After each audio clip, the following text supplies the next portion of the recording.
Right now, we are continuing to learn more information about Wednesday's storms and how it impacted Kentuckiana. Today, crews with the National Weather Service are out again checking over the damage here. Our Connor Steffen has been along with these crews all morning long. He's in Jeffersontown and he brings us the latest. Connor? Yeah, Jim. So we met up with NWS here this morning. They're in J-Town, and I want to show you what they were looking at. Not the site of a tornado, rather 80-mile-per-hour straight-line winds. Still, look at the damage it can do here. Shrapnel's just spread across this road here, and I'm telling you, this is the cleaned-up version. We've had crews for the last 2 days cleaning up this mess. If you want to ask us what this mess is right here, this is part of that business's roof. All right, so this is Tika Inc. here in Jeffersontown, and their owner, she tells us that this was the only building hit in this incident. So she's been here, Christina Burns, for 25 years with Tika.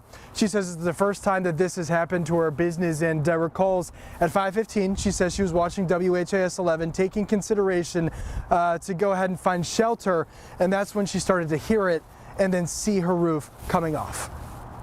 It was scary. It was definitely scary. I was running for cover. It was a huge roar, just a very loud roar, and just things started flying. Again, we were with the NWS damage surveying team. They had a drone up here this morning. We may show you some of that later on this afternoon.